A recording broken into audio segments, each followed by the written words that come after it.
So, I'll start. Can you hear me over the noise outside, or should I close the door and you'll all close the door? Okay, take a deep breath in. Leave that one open. Leave that one open. I just close this one, okay? See how it goes first. Is it? Okay. Oh well, breathe a lot. And I've opened the window at the back. So, I am Andrew Solomon. You missed out. I'm Andrew Solomon, and you'll have to guess who I am. I'm a, would you believe, a Perl developer. That's what I do during the day. At night, I turn into a vampire, and I prey on humans and turn them into Perl developers through my training, mostly online through Geekuni. So this talk is going to be about what I've learnt through collaboration with my clients, who are mostly companies who are trying to size up their Perl team, with there being difficulty in hiring Perl developers. Okay, so let's start. So what I'm saying here is that I used to be an academic. Up until a decade ago, I was actually doing research using Perl from time to time, teaching Perl quite a bit, or so I thought. Then I wanted to relocate, and you can't just decide on where you want to live with academia, you go where the job is. So I decided, no, I want to live in London, which I do now, and I became a Perl developer. But then when I was working as a Perl developer, I actually learnt real Perl as opposed to what I was teaching at university. And after a while, I realized that I could actually share what I'd learned. So that's what Geekuni is about. I teach Perl, or I provide Perl training online through Geekuni. And this talk is about what I've learned from other companies who are using Geekuni.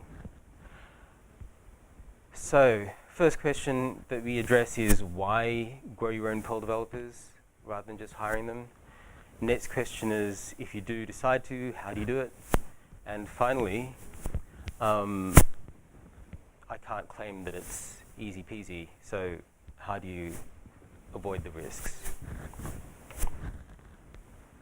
So I got a call from a recruiter a couple of weeks ago, and nice chap, so I could have a chat. And I said, is it really that hard to find Perl developers? Because he was begging.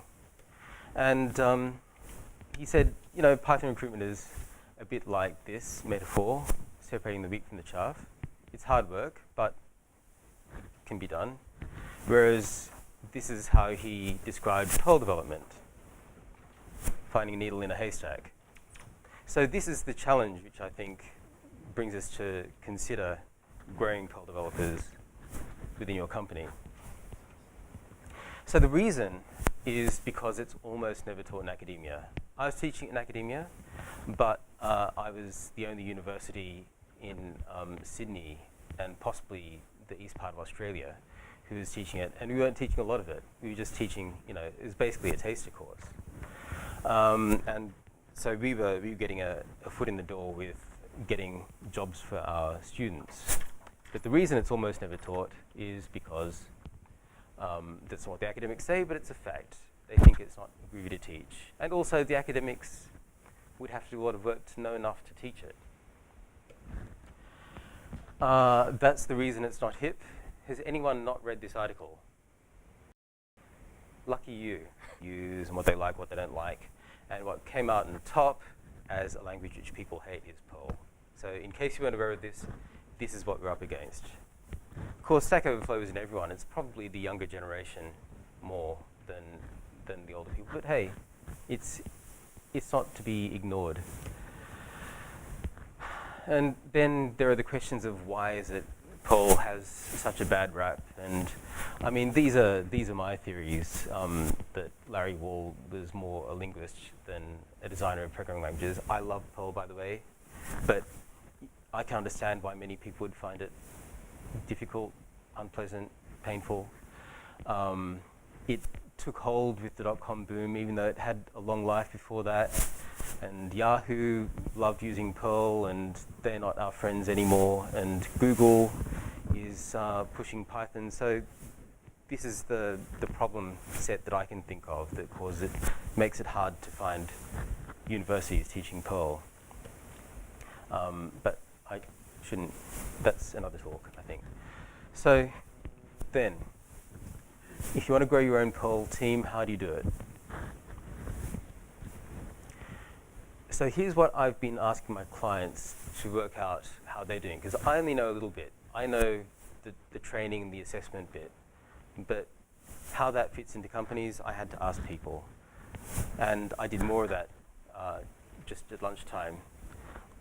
So sorry if I'm just copying and pasting what you told me. So the first challenge is describing the sort of person you're after, because saying not Perl developer, that still keeps your options open quite a lot. It leaves over 99% of humanity there. And then once you've decided the sort of person you're going for, you say, well, how do I get their attention? And where do I look for them? And when I say where do you look for them, it's both in terms of qualifications and geography and many things, okay? Then once you got them, what do you do with them? How do you set up a setting where they can learn Perl on the job? How do you assess to see that they are learning it, and also to give them feedback, and to make sure that you yourself are pointing them in the right direction? How long do you have to devote? What's the cost, essentially?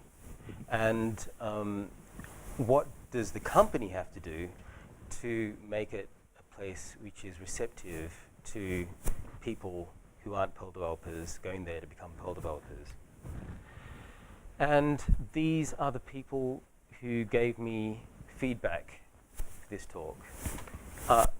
Is your company on this list? Put your hands up. Thank you very much, people. Come and chat to me later and tell me if I got it wrong. I'm trying not to align statements with companies just to make sure that no one's offended. But yeah, okay. So once you've decided that you're going to get non-Perl developers in, you have to decide on the catchment area, by which I mean who in humanity you're targeting, then the process of getting them in, and finally, once you've got them in the door, what do you do with them? That's onboarding. That is the catchment area of the Amazon River. I think the catchment area for Perl needs to expand somewhat, maybe not that much. So the first attempt at defining a catchment area is to say, I want developers. I don't care what language they know, but they just got to be developers. And I'll let them learn Perl on the job. Cool. But how do you convince a developer to take a job where they're going to use Perl after what we've just seen on Stack Overflow, huh? So that's a challenge.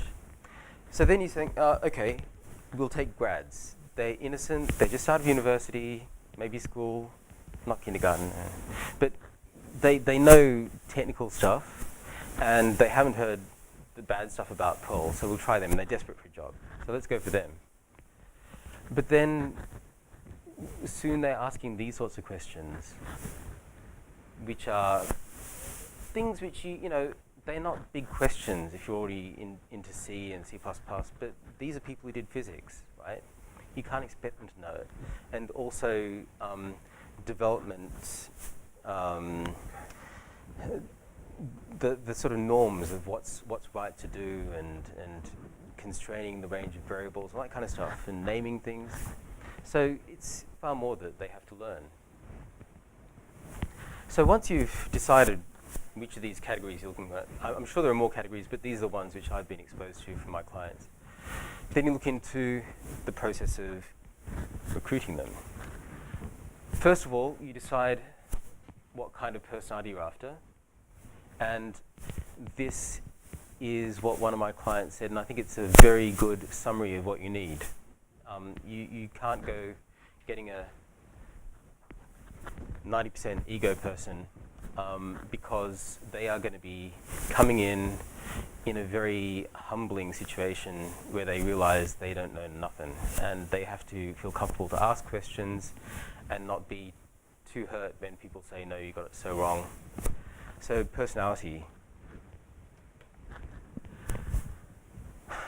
Then supposing you go for the developer category, what you're going to do for recruitment? You first of all have to change your own view of the world and not think about Perl developers, you think about developers. Okay, that's what you're looking for.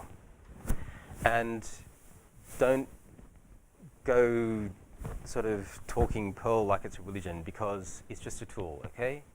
If you make them think that they have to convert, then they can run away, right? So Perl is just it's a tool we use. We have the languages, everyone's using other languages as well, right? So don't make a big deal of it.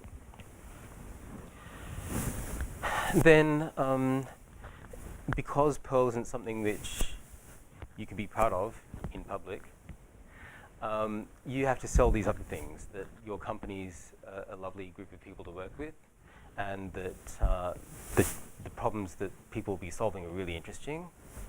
And none of my clients have failed me on that. And of course, you have to convince them that they're going to be able to live off it. I think that's the easy bit. And then there's the question of how do you find them. Now, if they're developers, they're already plugged into the technology ecosystem, and so you should go and meet them where they hang out, at meetups and so on, right? I don't mean Perl meetups and Perl hackathons. I mean the broader community. And of course referrals. If someone really hates them and wants to get them a Perl job, then that's another way in. Now then there's the grads. How do you get them? So as I said, these are people who are innocent and haven't heard so much bad stuff about Perl yet. So you put out a job offer, a job ad, and you make it sound interesting. That's it. Somewhat easier. However, other approaches are to go have a stall at a university career fair. So every year, universities tend to have a little stall where you can sit and tell people about your company, which is good, but they can be a bit expensive. And also just job ads online. Once you got them, you will have many, from what I've seen. You have to filter them. And even though it looks kind of yucky that you're asking people to do a test, it's of value to understand the ability to deal with logic. So don't ask them to do any programming, but ask them to reason about numbers and logic and things like that. There are tests you can get online. There are lots of companies offering that. When you've got so many people coming in, it's worth filtering them like that. And then there's personality tests, and I'm not sure, but you know, if you can get them through a test and they come across as being not a maniac or sort of psychotic, then they're worth considering. No, I'm not saying that. I'm not saying that that's our norm, but anyway, move on. So once you got them in the door, you've given them the job. What do you do? Those full stops are trying to get your attention. So you do have to allocate some time at least for full-time training. Whether it's training them in Perl, training them in programming, training them about the company. They've got a huge amount to learn, and the danger is that they come in the door and they want to be productive, right? You get a job, you want to justify that you got the job, and so there's always the risk that the newbie is going to be trying to jump in the deep end just to prove that they're worth being there. Please make it clear to them that you've put aside this time specifically for them learning, okay?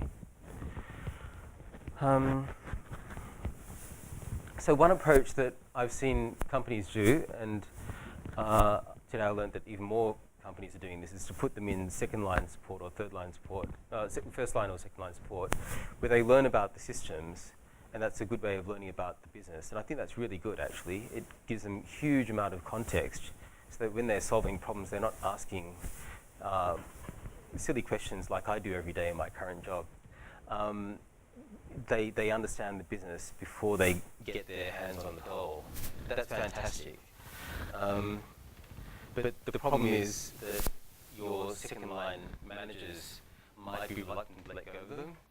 So you have to have the company structure in place to keep the feed and keep all the processes going. Otherwise, you're not going to be able to get these very potentially excellent developers stuck in second line support. So this one I can quote. Who's from Soam here? Anyone? No? Could be you're from Soam and you don't realize that you've just been bought by Soam, but I was informed that that's what you're called now. So the rule, the expectation is that within a month they're getting through tickets. Not fast, but that's how they're going. These are people who don't know any Perl before they start. And within 3 months they are productive, but not as fast as others, but by 9 months, generally speaking, they seem to be as productive. And that's a huge investment, but when you don't have many options, that's how it is. So once you've decided on which formula you're taking, then how do you avoid the nasty bits? So the first thing that comes up is, because they don't know programming, these are the ones who come straight out of uni and they feel incompetent. And that's horrible, right? You go into a job, you feel incompetent, you just want to run away. First of all, obviously, provide the training. Work hard on putting together tickets where they can actually do them, rather than just hit their heads against walls. And finally, assessment. So when I say positive feedback, I don't mean, you've done great, and they go home and cry. No, you have to give them assessment so they feel as though there's some real, tangible reason that you still think that they're good in the job. Okay? This is so important. I think this is possibly the most important thing that people have highlighted.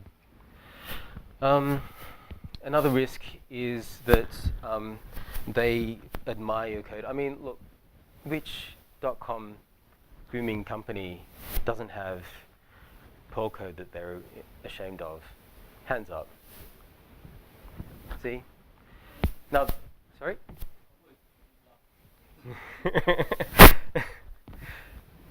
No, I wouldn't actually. No, that's a good point. But they got a stall at Zoopla. Anyway, but most companies do have a lot of take debt. And the danger is that you give them a take debt ticket because that's how you get people in with code which is almost all perfect, but they need to do one tweak, or almost all perfect in terms of functionality, but they need to do a tweak, right? And they read a lot of this and they think, that's Perl. So don't forget to have training in-house, thank you, got 1 minute to go, code reviews, mentoring, all that kind of stuff, so they get lots of feedback continually, and that means assigning time for it. Final, is that the final one? Anyway, so again, there's the risk, and I think I mentioned this before, that they have a ticket and they focus on that more than actually learning. So the solutions, and I didn't mention this in detail before, you allocate time for them to learn. They say, this is only for you to learn. Don't let the tickets get in the way. Assessment, by that I mean give them tests. I mean, that's what I do through Geekuni, and you promise that you're not going to use it on their annual review and things like that. So it's not stressful. They don't perspire when they do it. The test is for them to know how they're doing. And management metrics. So their boss also has to be aware that one of the goals is to get people trained up in Perl. And so the boss's metrics, as in their performance, their productivity, is also influenced by your productivity in terms of generating new Perl skills. So, and finally, it's an obvious one, because Perl is a language which is hard to learn because it's like a natural language. Again, code reviews, seminars, people sharing their differing opinions about how to do things. Your newbies will think, oh, it's okay that I have a different view on this. Okay, that's it. So I'm continuing to learn more every day, and I'd like to know your thoughts. So if you want to share it with me, please go ahead. That's it.